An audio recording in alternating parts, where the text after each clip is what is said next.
Fatores de competitividade, continuando. Novos paradigmas são engajamento, experiência e transparência. Poderão surgir outros.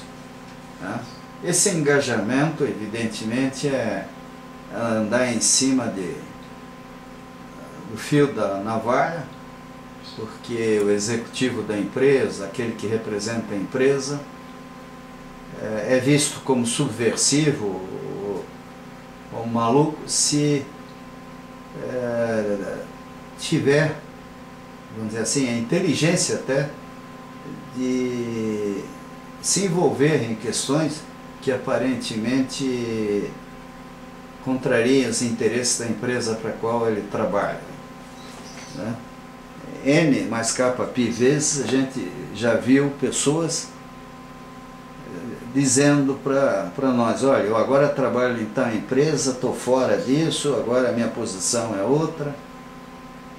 Isso é muito ruim. A desonestidade intelectual, mesmo que por pressão de um emprego, sempre é ruim. Até porque ninguém é obrigado a aceitar funções desonestas, funções antiéticas, funções que contrariem aquilo que a própria pessoa acredita. É importante experiência e transparência. Agora, é importante experiência? Não parece. Que o que a gente nota é a valorização da visão administrativesca, da economia porca, das opções pelo menor preço, sem avaliação de riscos, sem avaliação de competências. Transparência. Ótimo. Se você está trabalhando certo, por que ter medo de mostrar o que faz? Então, o paradigma da verdade é fundamental. Se nós temos que nos acostumar a falar mais a verdade. Inclusive, até escrevi artigos sobre isso no jornal Paraná Político, foi publicado nesses últimos dias, onde eu coloco a questão da necessidade, vamos dizer assim, de uma nova ideologia, vamos falar assim, que é, vamos dizer assim, a necessidade da verdade. Nós temos que, vamos dizer, punir esse mundo da mentira. Nós temos que, vamos dizer assim, defender um diálogo honesto entre todos, até porque é a única esperança que a gente pode ter, que a humanidade poderá ter, de mudanças reais de comportamento, principalmente em grandes empreendimentos. O que não pode vamos dizer assim, as pessoas entenderem que devem mentir ou enganar ou ludibriar o povo, os seus clientes, o poder constituído. Então isso aqui concordo com o Décio, que o paradigma da verdade é fundamental e se acostumar a falar mais a verdade.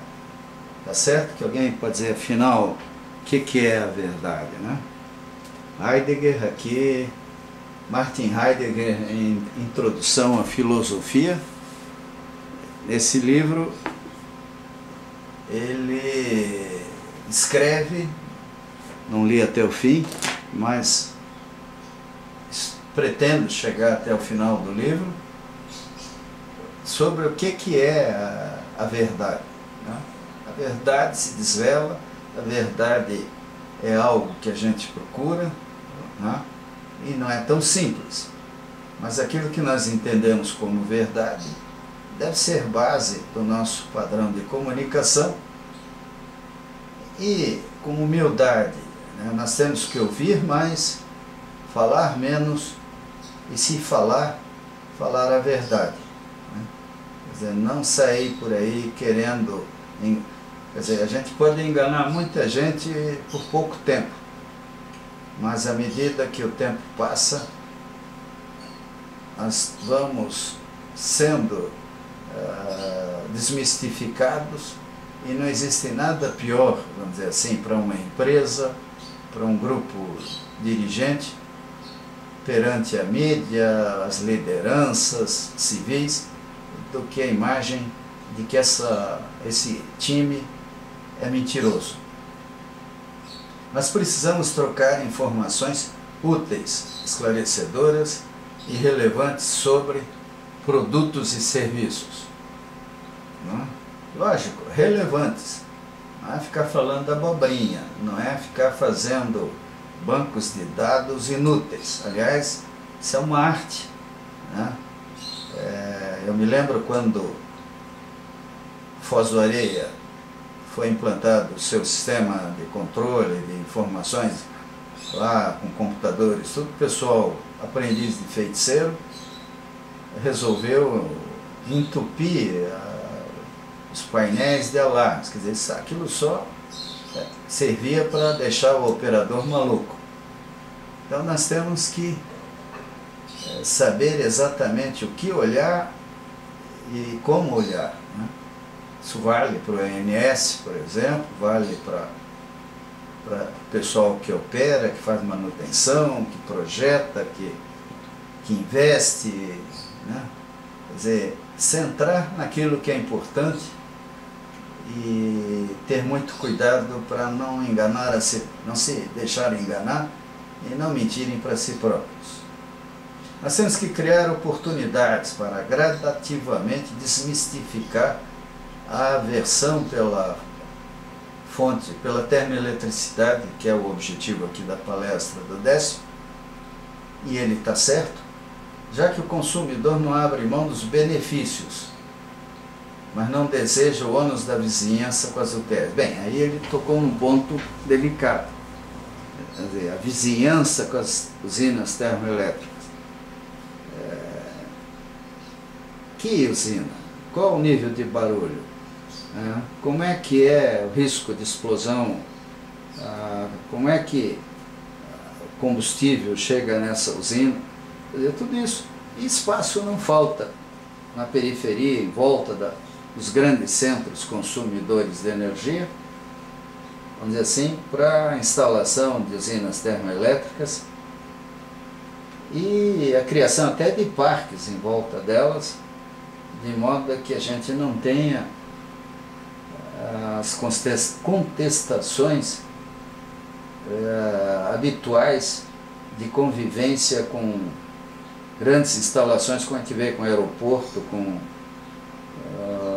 rodoviárias, etc. Quer dizer, qualquer lugar, né, que gere ruído, gere poluição, teria que ter, vamos dizer assim, uma estratégia de neutralização de seus efeitos.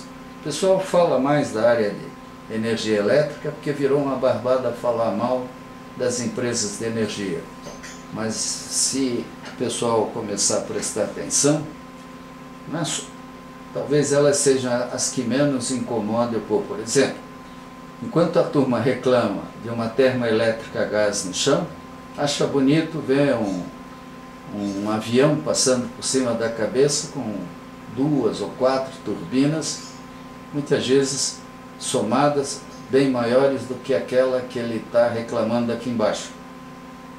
E essas turbinas estão queimando combustíveis, produzindo gases, lá em cima, né?